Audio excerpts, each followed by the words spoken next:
Good morning, everyone. Welcome to another edition of 10 Unedited Minutes with Marlena. I hope you all had a great weekend. I did, and I actually see I'm new at this, and I'm not editing this, so let me start that over. Good morning. Welcome to another edition of 10 Unedited Minutes with Marlena, brought to you by a very dear friend who wishes to not be recognized. I saw you this weekend. I hope you had a great weekend. I hope everybody had a great weekend. And yeah, let's get started today. So, oh my goodness. First of all, we are on episode 19 of this podcast, and I cannot believe that we are here. We are here. And since I've started, there's only been 2 days that I have not recorded. And we all know why the first day was. And yesterday was Sunday. And I might take Sundays off just because I feel like I can come back a little bit more refreshed if I get a full day away, full day off. And Sundays is the day for the Lord. So I try not to do much work on Sundays. Try to get small stuff done around the house, but I try to take that day and rest. So, of course, this Sunday I started my day by going to Mass. I normally go to Saturday night Mass because, as Catholics, we can go Saturday night and it counts. And I love that Mass. So, but this weekend we celebrated my daughter Haley and had the family over for her graduating from the Dayton School of Massage, and got to just love on her and celebrate her, and it was a really good time. So let's talk about Mass, okay? I want to give a little bit of backstory. So those of you that know me know that I cook dinner for 3 priests every night, Monday through Friday. And one of those priests is my priest here in Bluffton, Father John. And the other one is another Father John and Father Mike. And every once in a while, Father Patrick shows up. And I love it. It's not even a job to me. It's just something I love to do. Food is my love language. And what better way to give back to the church and to the Lord by nourishing the very men that spread his word. So I love it. I love it, love it, love it. And they love me.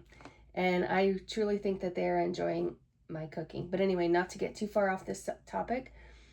In saying that, we tend to have a lot of conversations as they come down for dinner and prepare their plates and stuff.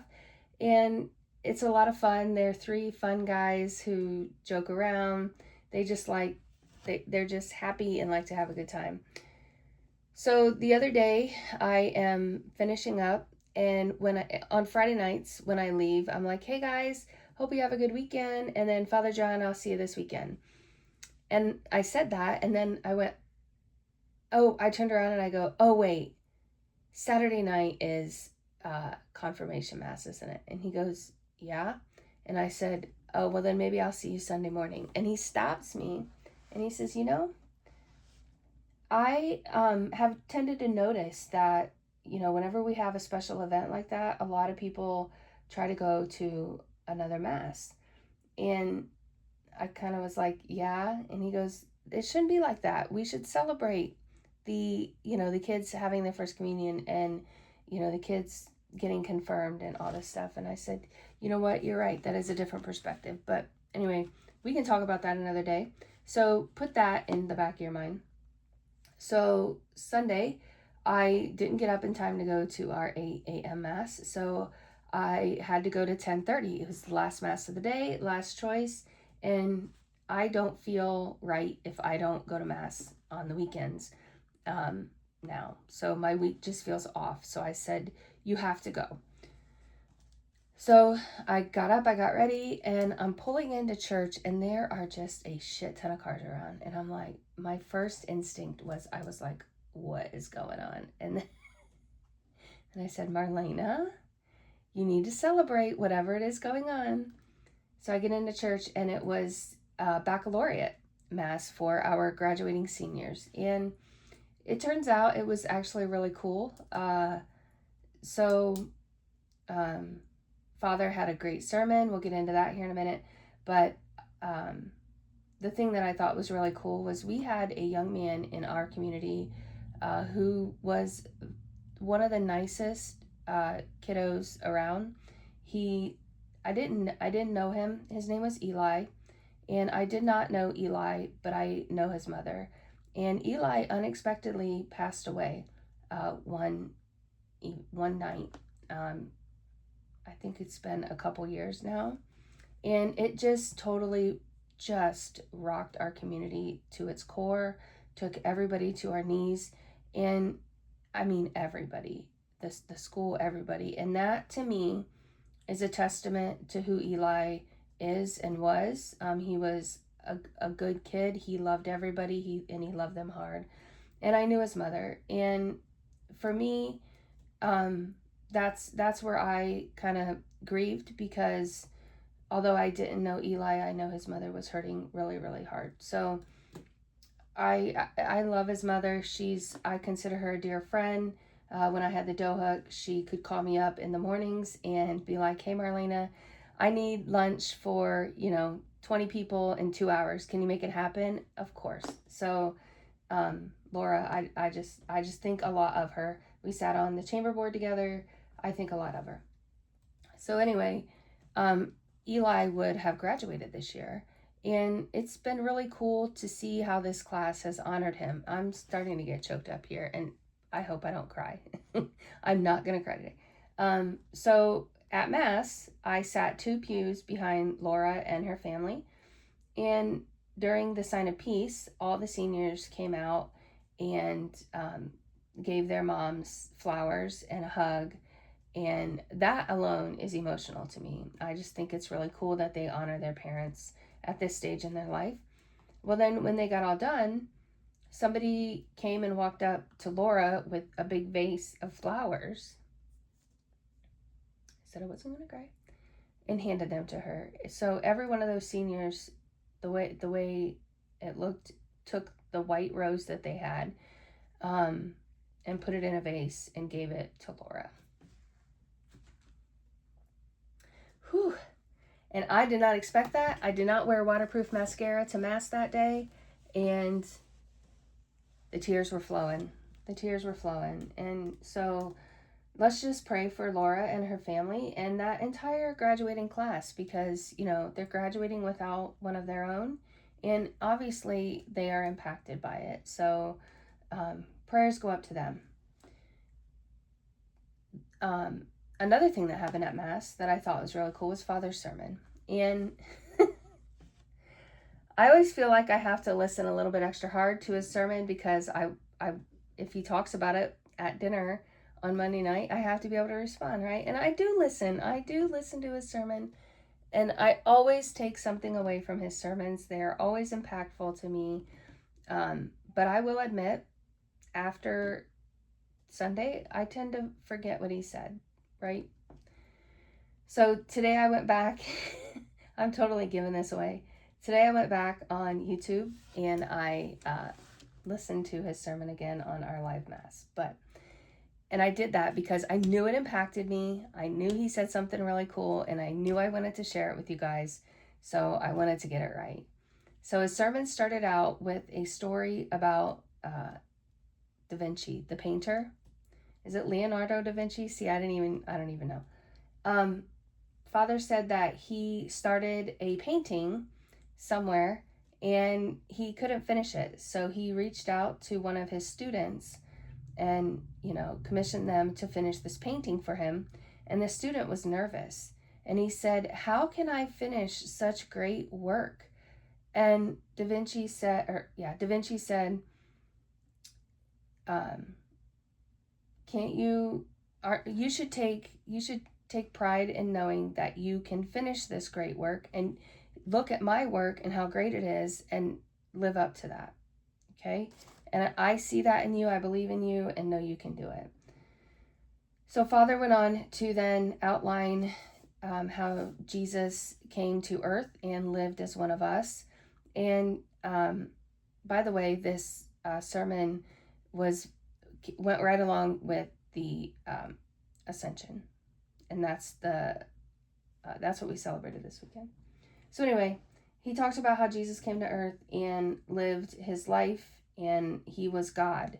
And when he was a teenager, he worked in his father's carpentry shop, and he was God. When he was going out and starting his ministry, we didn't know it. We didn't know it at the time, but he was God. So Jesus did all this wonderful work. He was kind to everybody. He healed a lot of people. And when he died on the cross, he handed that baton over to us to continue his work. So the impactfulness of Father's sermon was, we need to continue Jesus's work. And Jesus believes in us. He knows that we can do it, which is why he passed the baton on to us. Okay? So we are over 10 minutes, but I still want to share one more thing that I saw on TikTok. And there is a young man on there. His first name is Mike. He's got multi-million followers. You probably have seen him if you have any sort of religiousness on your algorithm. But he pops up. He used to pop up almost every day for me, but he hasn't recently. And he popped up this morning. And again, his, 5-minute TikTok was very impactful to me. He talked about 3 things that we can do each day to grow closer to God. And I don't know about you guys, but I truly feel like I've been drifting a little bit lately from God, and I need to pull myself back up. So the 3 things are so simple, which is why I'm sharing them with you today. The first thing you can do is, when you wake up, do not reach for your phone. Do not reach for social media. All you have to do is wake up and thank God. It doesn't have to be anything spectacular. Just say, you know what? Thank you, God, for giving me another day. And that's it. That's all you have to do. The second thing he suggested you do is take 5 minutes. 5 minutes and read the Bible. He said it doesn't matter what you read, where you read it. Read the Bible for 5 minutes. Set a timer, like I do this TikTok. We set a 10-minute timer, and I commit to 10 minutes every morning to talking to you people. We can commit 5 minutes of every day of spending time with God and reading the Bible. And then the third thing is super simple. You take another 5 minutes and you just sit in silence. Sit in silence and spend that time with God. And I've done that before, guys. Trust me, you should do it. You should just sit there, empty your mind of everything, relax, and just spend that time with God. And you will be so amazed at how he speaks to you, how he comes to you and presents himself to you. And 5 minutes, guys, that's it. So truly, not even 15 minutes worth of advice to grow closer to God each week. So that's what Mike said to do on TikTok, and I wanted to spread that word on with him. And yeah, so we are at 13 minutes.